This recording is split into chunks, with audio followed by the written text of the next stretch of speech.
Welcome to the Holiness Today podcast.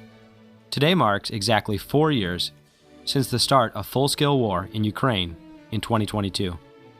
Throughout this conflict, the role of local institutions has shifted dramatically, with communities often looking to spiritual leaders for more than just guidance. In this interview, Crystal Gibbons speaks with two such leaders within the Church of the Nazarene in Ukraine. Pastor Svetlana, the District Superintendent, and Pastor Sergei, who began his ministry at the onset of the war. They discuss the evolving nature of the church as it transforms into a warm place, a literal and spiritual shelter that offers food, warmth, and hope to believers and non-believers alike. Today, I have Sergei Akulenko, pastor in one of our churches in Pasniki, Ukraine, and Pastor Svetlana Kleschar, who is the district superintendent of the District of Ukraine. Thank you so much for being willing to do this. I know it's challenging to get even internet at the moment sometimes. So thank you for making the time to meet with me. So I'm just going to ask you some questions. And Svetlana, I'll start with you. Right out of the gate, I know you guys. I had the chance to live in Ukraine for a bit and to serve with you over the last few years. And Svetlana, I know that you became a Christ follower when a missionary with the Church of the Nazarene came to Ukraine, and you were an interpreter. Yes, it's happened in 1992. There was a couple of missionary. They were just lay people. They were not pastors. They just traveled to Kiev before. And in 1992, they come to start the church. So I was one of the interpreters. The second interpreter was Vladimir Masuk. So we both were not believers at that time. So Vova translated sermons. I translated Bible studies. And while translating, we're learning how to open Bible and what does it mean to open the book of Romans, for example. And I didn't know what to expect. What is the book of Romans at that time? How quickly then did you start to get actually involved in the church? So you were interested, you heard all these new ideas, these new things. And then at what point did you start to kind of get involved in the church or feel like there was something more to this? I started to help with Sunday school because my daughter was 6 at that time. And I was interested to help to raise my child as a good person. Not a believer at that time, but just a good person. Then in 1992, I received Christ. And in my heart, and I believe that that was a turning point in my life. So after Sunday school and translating Bible studies, the next missionary, Shelley Hayes, she told me, she asked me to lead the Bible study because I have done translation. So why not? So it was like a challenging, but it was a good challenges for me, like, okay, step by step. And then in 93, we started Bible study with a group of disabled people. And in 96, it turned into the church. So, and now I was a pastor in I was a pastor. Yeah, I became a pastor. And Sergei, I know that you have kind of recently taken on the helm of pastor, actually since the start of the war, about three-ish years ago, and you've kind of stepped into something that maybe you didn't know that God was calling you to before that. But I know, and I know Svetlana would say that as we watch you lead and pastor the church in Pasniki, you have such a pastor's heart. You have such compassion and joy, and you lead as a good shepherd. And so I've just been really impressed to walk beside you. But how has that experience been for you as you've moved into something that was new to you? I'm just a good actor. I just pretend to be a good pastor. But honestly, I don't know. I just every day praying God to help me, and that's most important for me right now, because I really understand that I am too young for that, and I don't have enough knowledge, I don't have enough experience, so I really need something special from God. So if you've been enjoying this podcast and God's been stirring your heart that perhaps you're receiving a call to missions, or someone you know may be called to missions, come to our website, nazarene.org/global missions, and see the opportunities that God is giving us and giving you, and maybe somebody you know, to serve Him somewhere around the world. Yeah, and I know Svetlana and I are older than you. We won't say how much older than you we are, but I think both of us have walked with the Lord longer just because we're older. And I know in my experience, I so often feel like I don't know what I'm doing and that I need God to show up. Otherwise, like He puts me in these positions sometimes and I feel just overwhelmed, and like only with God's help can we do it. So actually you saying that is I think good for young people to hear that, God doesn't always make you ready before He puts you in a place that you just have to lean on Him and take each day and each step as it happens. So your daughter's 4 years old, and you're going to be a second-time dad in a few months. So you're in the middle of a very difficult war. You're pastoring a church. You're a dad. You're a husband. What does life look like for you? Crazy. Every day, my day starts from thanking God the time alive. I mean, no joking. Like every morning, I woke up and I said, "God, thank you. I woke up and my family around me." So yeah, this situation has helped me to be closer to God, to be thankful for every day. So yeah, then I bring my daughter to the kindergarten, and then I start my day. Like I praying, I reading my Bible, and depends on what day it is, or I preparing for the service because we have a lot of services through the week, or I have to do because I'm a student in ENC, so sometimes I have to do the homework. Sometimes I need to be with my wife, or because she sometimes need to go to doctor or something somewhere else. Yeah, a lot of time for my day is going through the preparing for the services, because, for example, Mondays we have a youth home group, so I had to prepare for that. Wednesdays we have a Bible study, I have to prepare for that.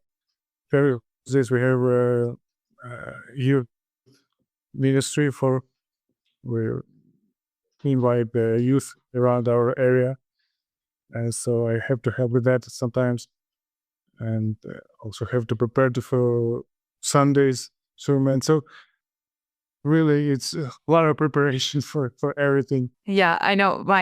My dad and my husband are both pastors, which you guys know, Chad. And yeah, I think that's the hardest part sometimes of ministry, is just that Sunday comes every week, and every week you have to do more and more, and it never stops. It's just a never-ending cycle of ministry. But I asked you that because I think outside of Ukraine, I think people for the last 4 years have heard, of course, on the news and all the things. They see all of the difficult things, the bombings, the fires, the power outages, all these things. And I think so many times I've heard people talk and ask me, well, is the church even meeting? Is the church dead in Ukraine? I say, no, the church is alive more than ever. And I think that's the thing that I really was hoping that you could share. And I'll ask maybe Svetlana now, but how would you describe the church in Ukraine right now, during this war, during this time? How would you describe it? Well, maybe Sergei will help me and, add something. But I think the church in Ukraine became stronger than before the war. What I mean, it's not the quantity of the churches, but maybe quality. We talk about spiritual thing, like what does it mean to have a church, to come to the church. Like Sergei just said that every day he needs to wake up and think, well, praise God, I'm still alive. And even for me, and I believe for everyone, like our pastors, it the faith keep us going. Like it's not just one day more. It's just one day with Christ. And the war showed us that we need to show his love to people every day. And I describe a church, a district, as a full of mercy churches, recovering, the place of shelter, and resilient. Despite everything, we will serve the Lord. No matter what, we will serve the Lord. So that is how I describe the church in Ukraine. I think that's pretty good. I would also say from watching you that it's amazing how compassionate you are as a church, as in general. I think some would think that you would just kind of maybe bring all your people together and stockpile things, or like work together. But I've watched as every one of the churches in Ukraine have been very giving and outwardly compassionate. And Sergei, you and I got to work together, and I got to know you because near the beginning of the war, you became the NCM coordinator, and I was also coordinating at the time. And we worked together through NCM and did projects, and obviously it was a lot, right? It was a lot to do. I think so many practical needs were happening in Ukraine, from food to firewood to generators, all these things.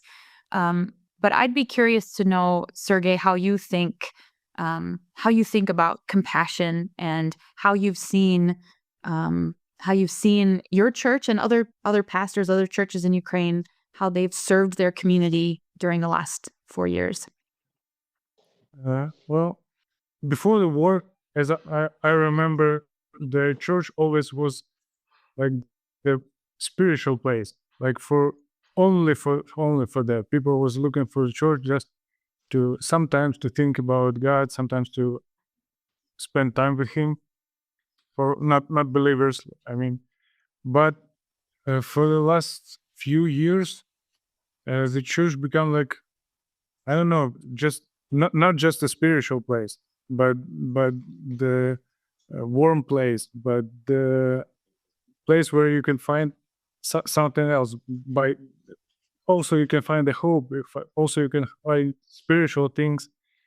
But right now you can come to church just to warm up, and just to make some tea and speak with people, and eat and prepare some food, and for me it's like it's what we're doing right now, not just a spiritual thing. Even a lot of unbelievers come into church looking for something, looking for electricity, looking for, I don't know, just spend somewhere time because they cannot stay at home because it's cold, because there is no electricity, there is no heating, and they have to go somewhere, and they always can go to the church. And for me, it's really important for now. Yeah, I think that's one of the things that being a church in different cultures means different things.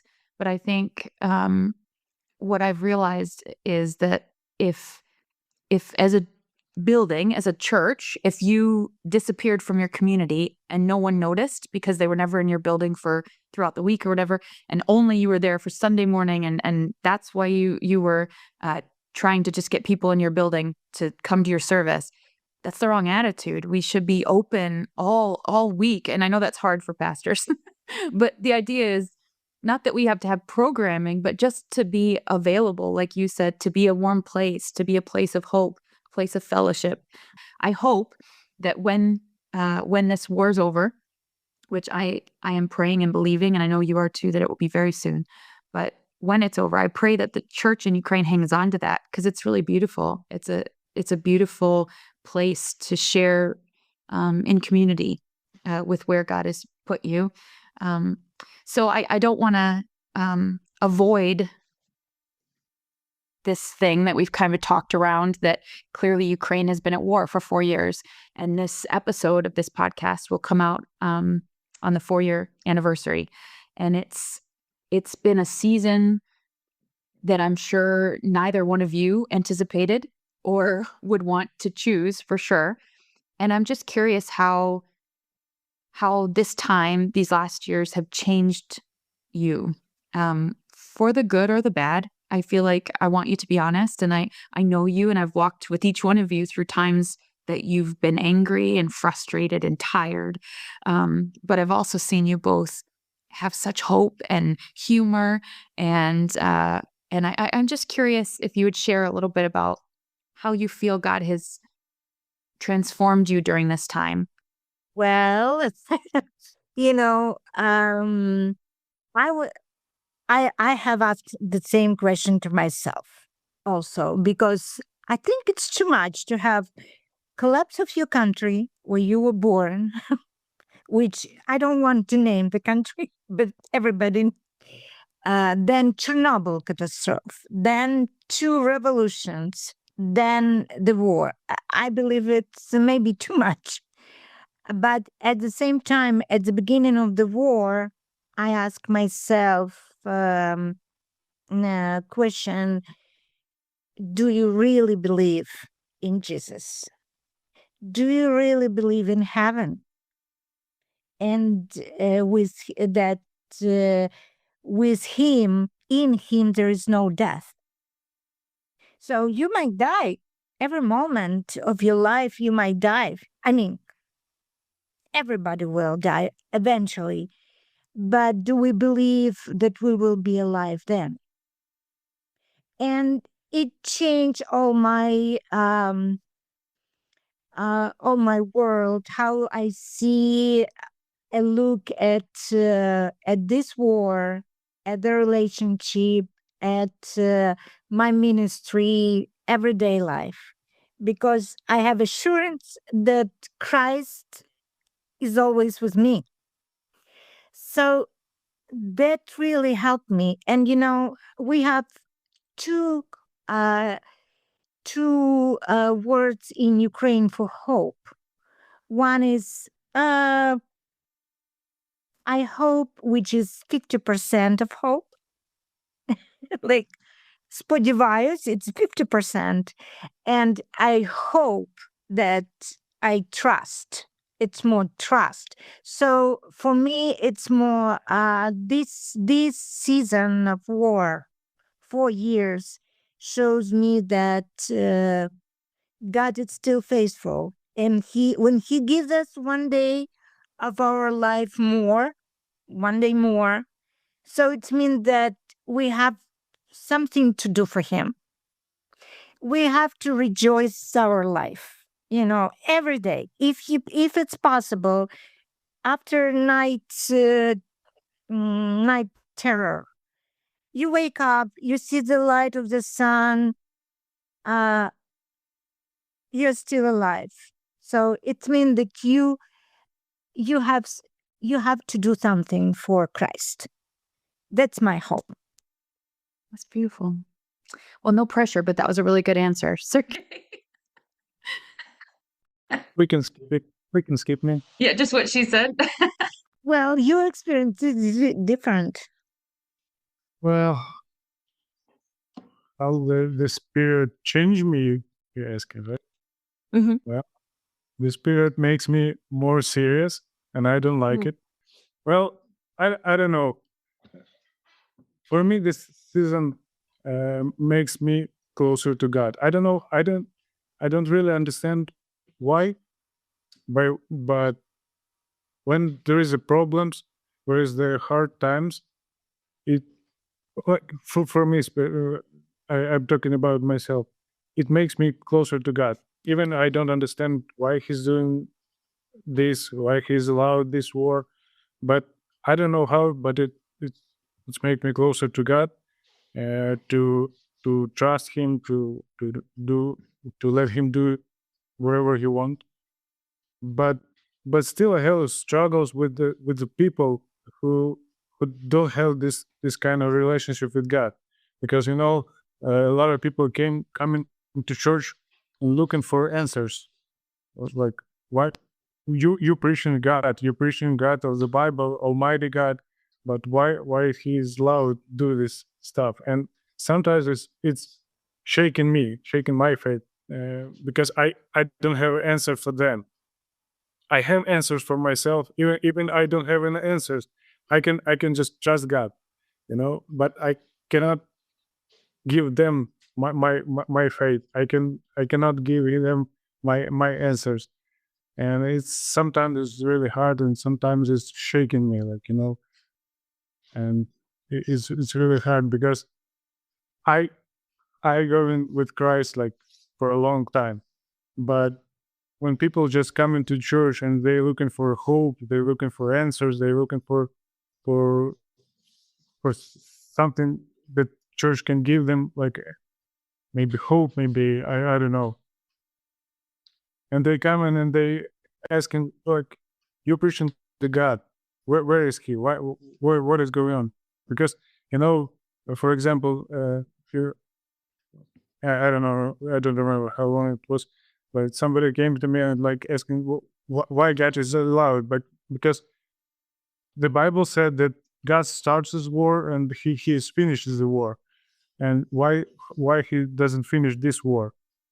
And I was like, I don't know, because for me personally, I can trust God. He knows what He doing, but for them it's not the answer, because when you read the Bible, you can see that God shows Israelites like, I will allow the war for you because you're sinful, you're turn away from me, or wherever, and He is preparing them. And when the people ask me like, why God allowed war here? Are we the most sinful nation or what? And I was like, no, I don't have answers. But and sometimes it's like, for me, it's shaken, and I don't know why. Maybe I'm wrong in something. Maybe I don't have, I don't know what. But it's really shaking me, and it's hard to find those answers, and hard to talk with people, to trust God. Just close your eye and trust God. He knows what He's doing. Yeah. So yeah, it's changing me, and also it's strengthening me, because I'm studying how to trust God in those situations. So I think that's a really honest and good answer, to be honest, Sergei, because I think even people who aren't living through what you're living through right now, maybe they have health concerns, they have cancer, or someone they love has passed, and they don't understand why God wouldn't heal that person or heal them or fix their problem. And I think, I don't know that we'll ever have the answer to that until we get to heaven and ask God directly. But I think you're right. I think that's when faith means something, is when you don't understand and you still believe, and that's hard. That's hard to explain to someone. So I can't imagine how challenging it is. And I know Svetlana and we've talked about even how do you tell as a pastor, how do you talk about forgiveness and moving forward in unity with brothers and sisters in Christ on the other side of this thing, and all of these really difficult things. And I don't know that you have an answer for that, so I'm not asking you, Svetlana, to give the answer. But I think these are some of the challenges that you guys are facing as pastors in a really difficult time, in a really difficult place. And I know that the global church has been uplifting you in prayer, that they are thinking of you all the time, and giving, through NCM and other ways to try and support Ukraine. What has that meant to you both? I guess we could start again with Svetlana. What does that mean to you, or how has that helped you? Nazarene Church is a family. It's a big family. It's even it's not community, it's a family. Like, most everyone. And the support, I remember the first days of the war, I got messages from all over the world, from people I don't even know. And I was like, not shocked, but I was filled with assurance that everything will be fine. Like, I cannot tell how this war is, finished, will be finished, when, how. It's not about me, but I know that I have a family, and that means very, very much for me. And later on, when we supposed to ordain two of our pastors, German district opened their doors. Just come and let's do together. Let's celebrate together. Then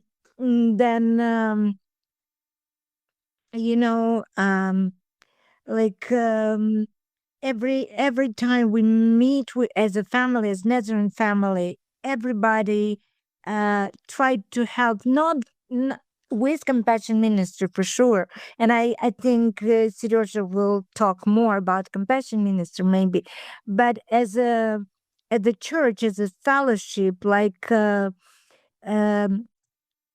how we can help you. What do you need?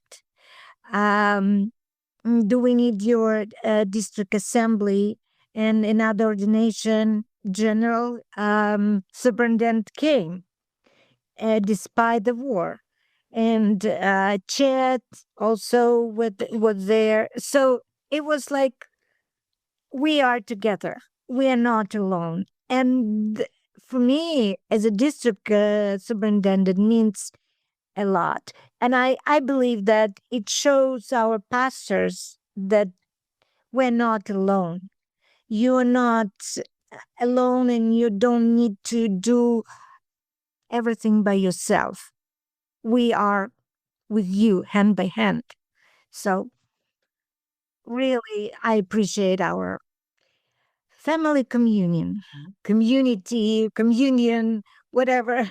Sergei, what do you think? How has it been knowing that, of course, you've watched through NCM and you have a really front row seat to how the church has showed up in that way? Well, it's interesting that Svitlana said about the family, because right now I'm have to deal with older people who have families, but their families are left the country, the city, and they have to be alone. Like, I knew like 10, 20 maybe women who live alone, and they don't have families, and the families not supporting them at all. And when we can help them for anything, we do something for them, and they're like asking, why are you doing this for me? And for them, it's really shocking that, and I'm showing them, people around the world want to help you and care about you, love you, and wants to do something for you because you're in trouble. And for them, it's really shocking that somebody who doesn't know them wants to help them, because they have families, they have kids, they have daughters, sons. It doesn't care about them, or cannot help, and for them it's really shocking that somebody thousands miles from them doesn't know them and wants to help them and care about them. So for me, when we're talking about the churches all over the world who's praying for us, who's supporting us, for me it's like the Bible said, the body of Christ. Like, one body. When the one small finger is hurting or bleeding, the body can feel it. If the body doesn't feel that this small cut, it's mean the body is something wrong in the body, And when this war started in small Ukraine, and maybe a lot of people doesn't even know what the Ukraine exist, and now they feel it and they supporting us and praying for us and caring about us. It's mean a lot for me and for the churches in Ukraine. I really believe that, and I can feel it. I always, when the people outside Ukraine ask me, what do you need, or what can we do for you, when I'm sharing what we're going through, I always asking to pray about us, because it's really helps. We can feel it, because I believe it's really important when the churches support each other, praying about each other, and can feel that we heard right now. Yeah. So for me, it's really important. Yeah. So Sergei, then what can we have people that are listening to this podcast? How can they be praying for you and for the church in Ukraine? God gave us strength, just the strength to go through that, and to give us faith. We're faithful in this situation, not to give up, because sometimes it feels like I'm ready to give up. I'm ready to leave, because especially when we notice that we have another child, and it was like, wow, okay, it's not the best time for that, but and sometimes you think I can give up, but when you see the fruits of your ministry, when you see the people are thankful for your ministry, and it's really encouraging. And I think the best way to support us is just to pray that God gave us strength and what He needs us to do. What about you, Svitlana? What's something that that you could have us be praying for the district, or for you, or for the pastors?